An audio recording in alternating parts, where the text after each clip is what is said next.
वो राफेल आ जाएगी और सारी जितनी भी राफेल आनी है 35-36 सब आएगी। राफेल को लेकर आप कह रहे हैं कि कोई दिक्कत नहीं है कि समय लगेगा, अब डिले हो जाएगा, ऐसा कुछ नहीं होगा, फिलहाल कोई पेच फंसा नहीं हुआ। बिल्कुल आखिरी दौर के सवाल है। मोदी सरकार 2.0 में सीए एनआरसी का मुद्दा काफी गर्म रहा, उसके बाद हमने शाहीन बाग जामिया होते हुए देखा, फिर दिल्ली हिंसा भी हुई।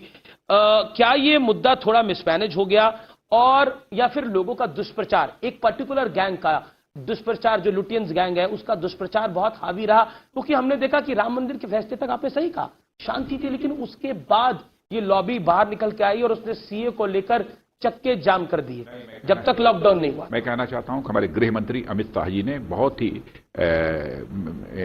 कितनी जल्दी से जल्दी इस पर काबू पाया जा सकता जी, उन्होंने काबू पाने में इस पर कामयाबी हासिल की है, जो भी दंगा हुआ था। अब देखिए कहीं पर भी कांग्रेस के समय तो ऐसे ऐसे दंगे हुए हैं जिसमें हजार लोग मारे गए हैं, लेकिन दंगा होना है बहुत ही दुर्भाग्यपूर्ण है। लेकिन दंगे को कंपेयर नहीं हम कर सकते। हाँ, नहीं कर सकते, मैं कर भी नहीं रहा हूं जी, मैं कर भी नहीं रहा हूं। ये बहुत दुर्भाग्यपूर्ण, मैंने कहा कि चाहे दंगे में 10 लोग मरे, 5 लोग मरे, 2 लोग मरे, ये बहुत ही दुर्भाग्यपूर्ण होते हैं। लेकिन सचमुच इसमें गृह मंत्री अमित शाह जी ने बहुत ही जितने चाक चौबंद व्यवस्था जल्दी करके इस तरीके से काबू पाया है, उसी के परिणाम मुसलमानों को लेकर आपकी सरकार को पिछले 1 साल के अंदर, अगर मैं क्रिटिकल अप्रोच दूं तो मुसलमानों को लेकर एक कॉन्फिडेंस बिल्डिंग की जरूरत है।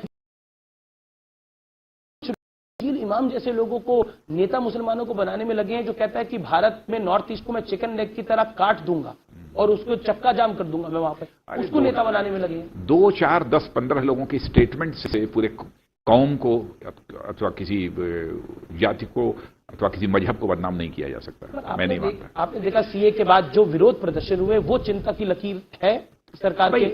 कोई भी खड़े होकर किसी भी समूह को कोई गुमराह अगर कर देगा, क्योंकि पाकिस्तान भी इसका फायदा उठाना चाहता है। यदि गुमराह कर देता है तो क्षण भर के लिए उत्तेजना लोगों के अंदर पैदा हो सकती है, यह कोई अस्वाभाविक नहीं है। लेकिन बाद में हालात को समझने के बाद जी मैं समझता हूं कि उनके अंदर सुधार भी आता है। पर ये सोच देश के लिए काफी घातक है, जो इस तरह की सोच रखते हैं और मुसलमानों को भड़काने का काम करते हैं। बहुत ही घातक है, बिल्कुल नहीं करना चाहिए। तो अगले 1 साल का अगर मैं आपसे विजन पूछूं तो वो बड़ा विजन क्या होगा आपकी सरकार का, मोदी सरकार का? नहीं, इस वैश्विक महामारी के दौरान जो थोड़ा बहुत एक आर्थिक संकट भी स्वाभाविक है जी कि पैदा हुआ है, और लेकिन सबसे प्रसन्नता का विषय यह है कि हमारे मोदी जी ने चटपट इस संबंध में भी 20 लाख करोड़ रुपए के पैकेज की घोषणा करके जो भी आर्थिक मोर्चे पर थोड़ी बहुत कमी आई है उसके लिए कदम उठा लिया है। और मेरा विश्वास है इकोनॉमिक रिकवरी भी बड़ी तेजी के साथ होगी इस देश में। और क्या देशद्रोही एलिमेंट्स को भी आप सख्ती के साथ निपटेंगे? बल्कि मैं यह मानकर चलता हूं कि जी भारत हो सकता है कि आर्थिक दृष्टि से पहले से भी कहीं अधिक शक्तिशाली भारत हमारा बनेगा। जी, और क्या देशद्रोही एलिमेंट के साथ भी सख्ती से निपटेंगे, जैसे शर्जील इमाम हो गए या कोई और हो गए? कोई देशद्रोही जो भी है, देशद्रोही के साथ तो बराबर शक्ति से निपटा जाता रहा है और आगे भी देशद्रोही कोई भी हो उसके साथ सख्ती से निपटा जाएगा। राजा जी, लेकिन देशद्रोही की परिभाषा भी करते समय थोड़ी सावधानी बरतनी चाहिए। मोदी सरकार के 1 साल पर, चाइना पे, पाकिस्तान पर आपसे खुल के बात हुई। अब मैं आपके लिए कुछ तस्वीरें लेकर आया हूं, आप भी हैरान हो जाएंगे मैं तस्वीरें कहां से निकाल के लेकर आया हूं। पहली तस्वीर अटल जी के साथ है और ये दूसरी तस्वीर भी अटल जी के साथ। नहीं, बहुत आशीर्वाद प्राप्त रहा है अटल जी, अडवाणी जी, सभी का। तो जरा बताइए कब की तस्वीर है ये, आपको याद हो तो?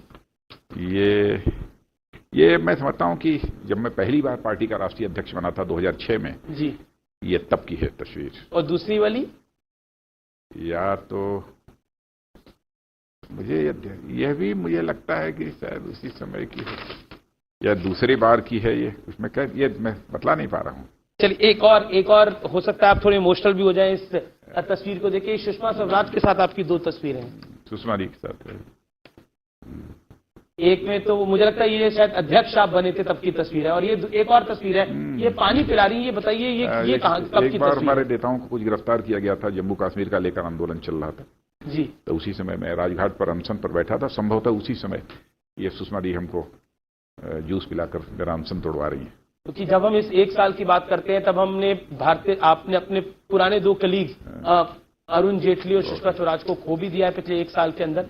चलिए राजनाथ जी, बहुत बहुत शुक्रिया न्यूज 18 को अपना समय देने के लिए और विस्तृत बात करने के लिए, भारत को आश्वासन देने के लिए, भारतवर्ष को आश्वासन देने के लिए कि भारत की सीमाएं चाहे चीन हो, चाहे पाकिस्तान हो, चाहे कोई भी हो, उससे सुरक्षित है और भारत में मुसलमानों को कोई खतरा नहीं है।